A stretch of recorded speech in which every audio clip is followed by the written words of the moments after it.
This is chapter number 6, Towns, Traders and Craftspersons. So now we will talk about the traders big and small.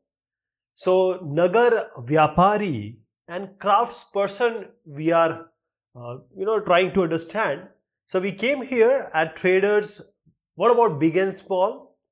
Because Vyapari or traders also we are talking about. What are traders? Those who take one thing, one product and sell it. That is, from where they can get in a low price, they sell it in another place or the same place with some profit. So we'll talk about Banjaras, and the Banjaras will take some stuff from one place, go to other place where it is expensive.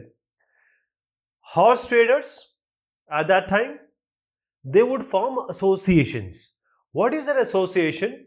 That is, whosoever is doing this work or related, they will make a group, a samuh, and they will choose one of them as the mukhiya, headman. So whosoever is coming, like the headman is coming, this headman is going to deal with this warrior, means who is coming to buy the horse. So this group or guild or association, samuh, group, one person will be the headman. So this is because of the common interest, because everyone is doing the same job or related to the same job. So they form a guild. So the most famous guild, or you can say the formations, guilds in the South India. So the name I am telling you about the guilds, very famous, especially in the southern part, is Manigramam and Nana Desi. So these are samuh, these are association, these are groups of combined interest people. Manigramam, Nana Desi. So they were doing this trade where? In the peninsula region. What is peninsula? A part of a land which is surrounded by water from three sides, right? So first is the peninsula, they were doing all these trading. Also Southeast Asia and China. Southeast Asia means the part where Thailand, Burma is there, and China, of course, you can see. So they were doing immense, extensive trading, not only in the peninsula or Indian region or subcontinent, but also Southeast Asia and China. And there were other communities, they were trading communities only, means buying and selling the stuff with certain margin of profit. So these are Chettiars. See, these are Chettiars. And the other one were Marwadi Oswal. Chettiars and Marwadi Oswal. Okay, they were big communities. And one more thing, this is Gujarat. Always we think that Gujarati people are born traders. They are born traders. So these Gujaratis, Hindu Baniyas, I'm talking about Gujaratis, Hindu Baniya, along with Muslim Bohras. What are these Muslim Bohras? They are Muslims, but they have a different community of traders. You see here, they are very famous.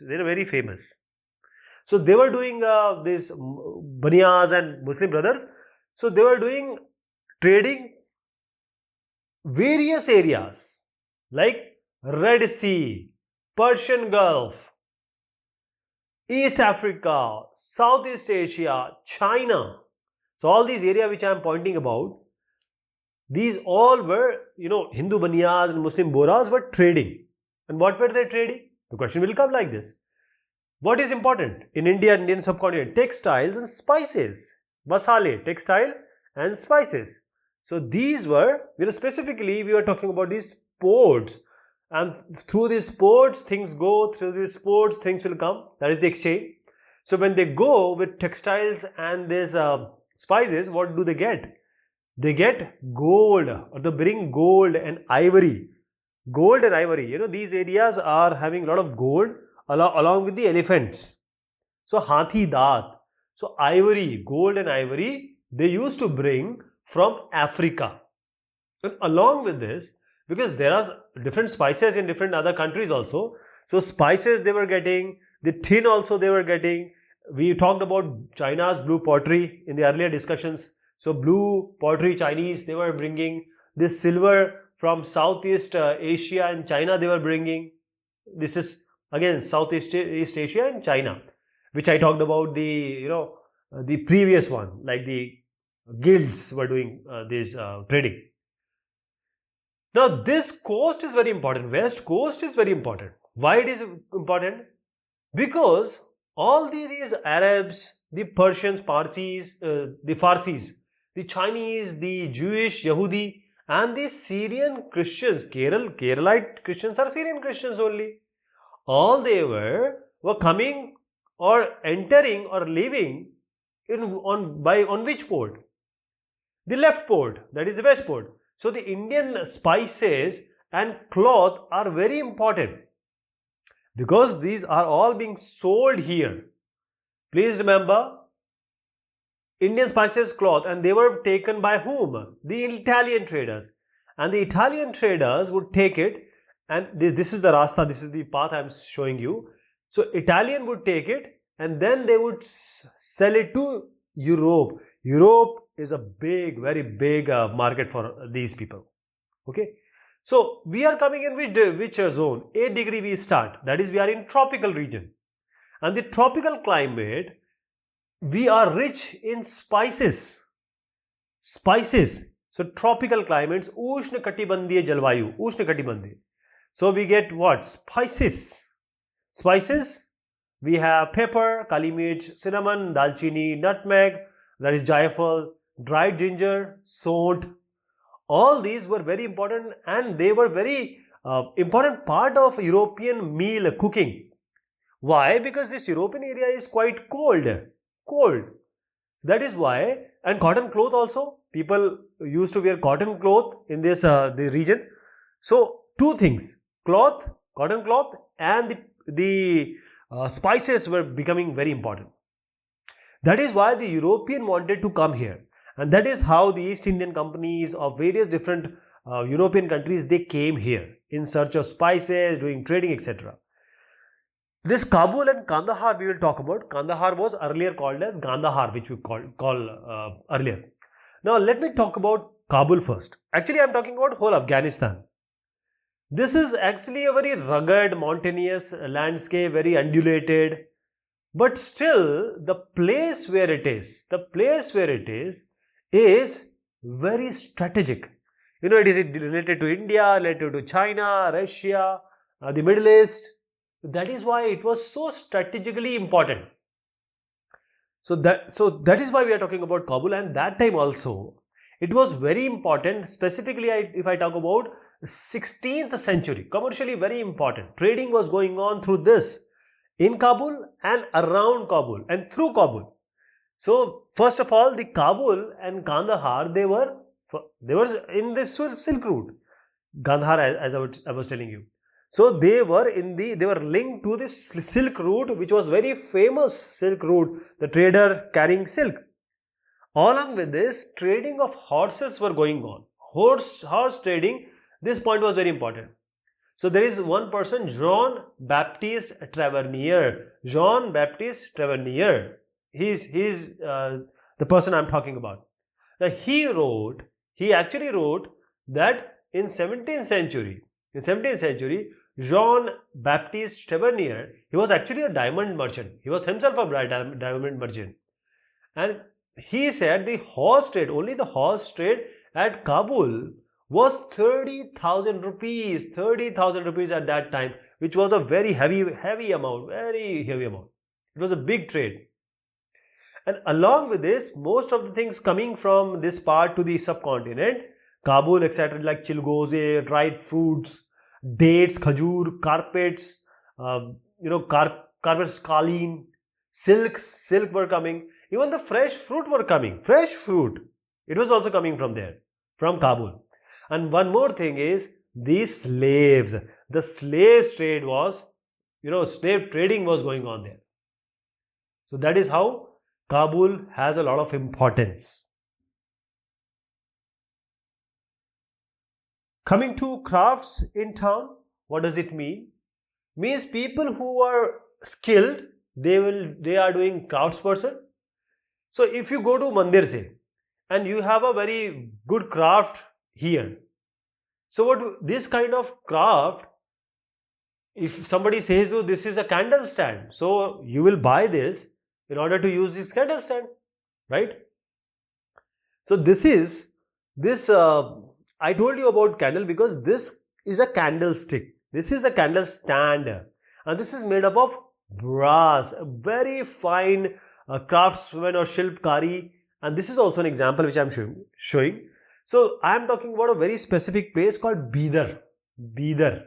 And in this Bidar, this craft was so popular, the inlay work in copper and silver, the work which were done in copper and on silver, it was called as Bidri. It was called as Bidri. Okay? In Bidar, it was called as Bidri. Along with this, there are certain people who are workers, working, Panchals and Vishwakarma they were called as. These are the community, Panchal and Vishwakarma. They were goldsmith, working for gold or working in gold, bronzesmith, कांसे का काम करने वाले, blacksmith, लोहे का काम करने वाले, masons means those who were doing the Rajmistri, and the carpenters working for lakdi, wood, and they were not only important for building of temples. They were not also only making temples, they were also making the palaces, construction of palaces. These all are important for making big buildings, for tanks and reservoirs, water storage, etc. So these were so important, Panchals and Vishwakarma. If you remember, I told you about Saliyar weaver, Bunkar, Saliyar weaver. So this Saliyar weaver, or you can call them as Kaikolars, Kaikolar.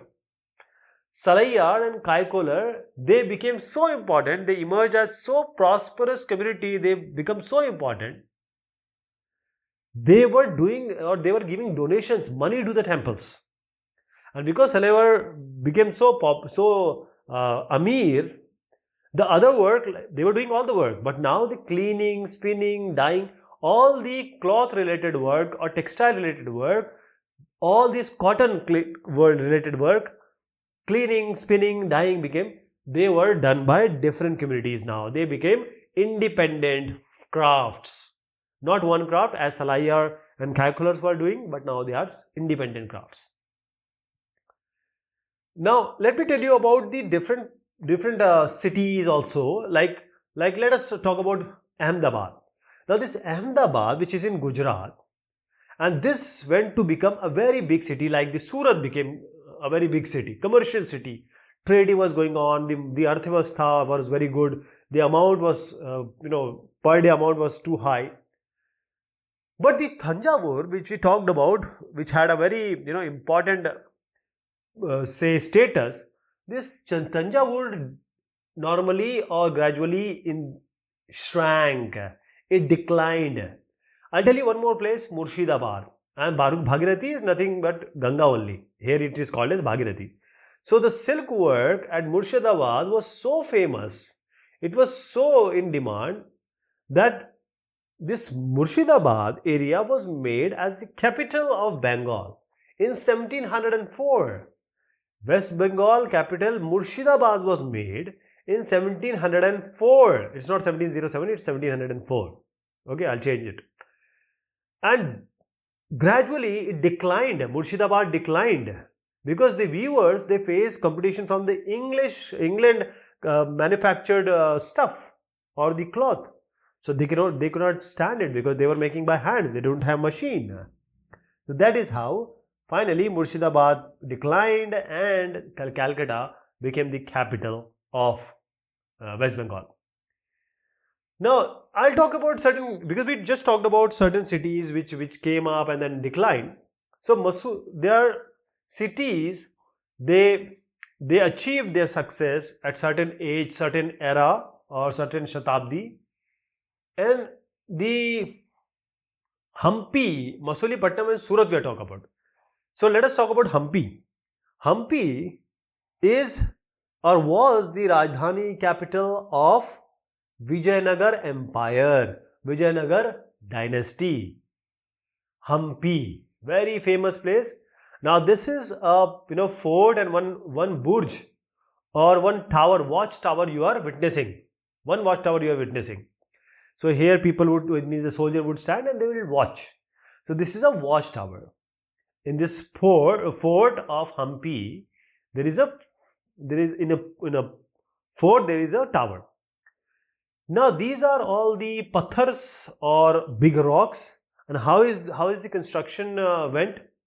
See, Hampi, if you see, there is a river.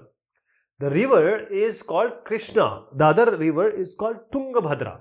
So in Ghati, Tungabhadra, Krishna Ghati, Hampi is located. And basically it's the center, it's the nucleus of Vijayanagar Empire, Vijayanagar Dynasty. And Vijayanagar Dynasty was founded when? 1336. So it was the center point of Vijayanagar Empire, Vijayanagar Dynasty, and it was founded in 1336. 1336. So this is a well fortified city, and the rocks, as I said, they were not having any cement or in between some mortar to join them.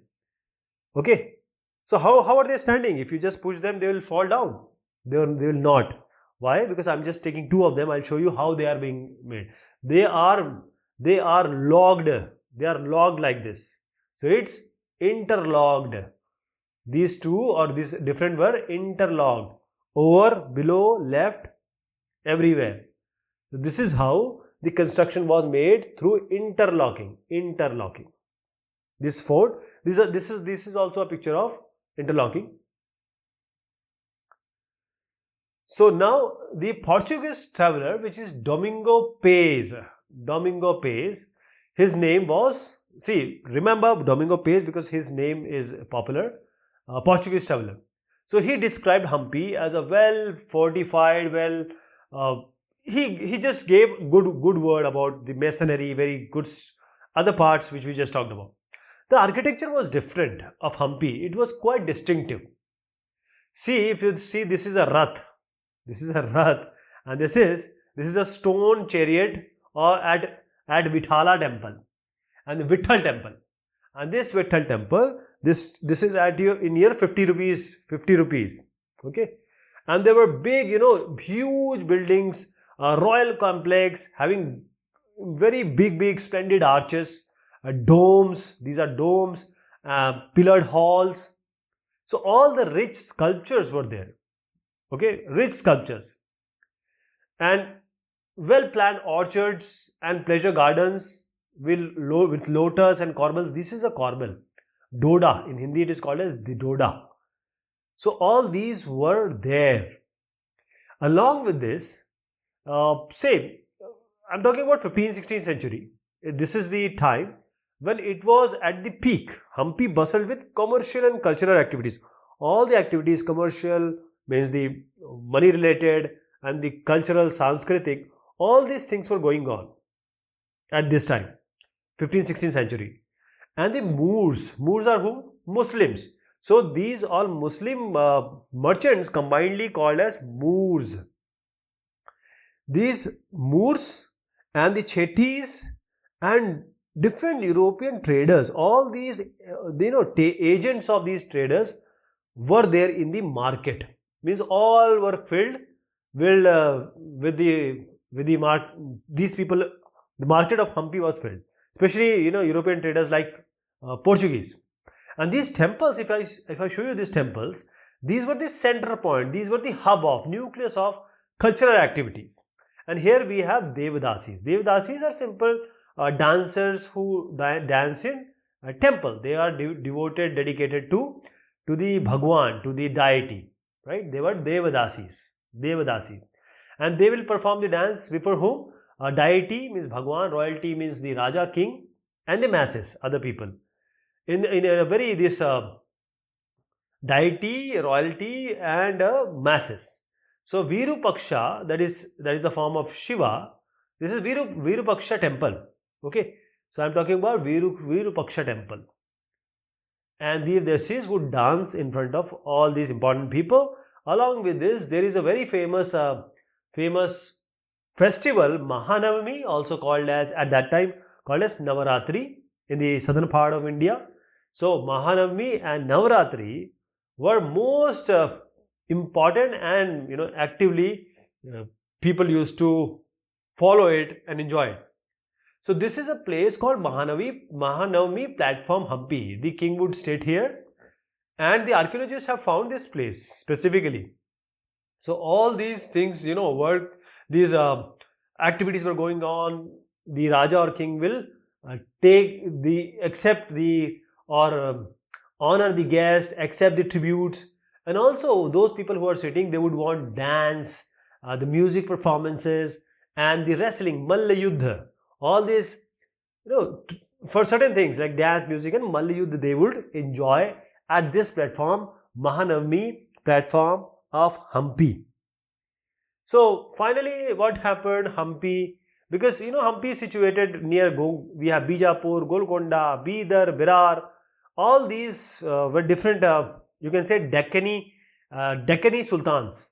So it was engulfed by them, and finally, because they were constantly attacking Hampi, so he lost to Deccani sultans. Let me tell you again: the Golconda, the Bijapur, Ahmednagar, Berar, and Bidar, all they were attacking, and finally 1565 I'm talking about, it lost its shine, its valor, and what all we talked about just now.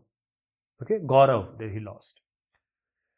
Now the gateway to the west, Surat, and this we are going to talk in the next discussion. Till then, thank you so much. Take care of yourself.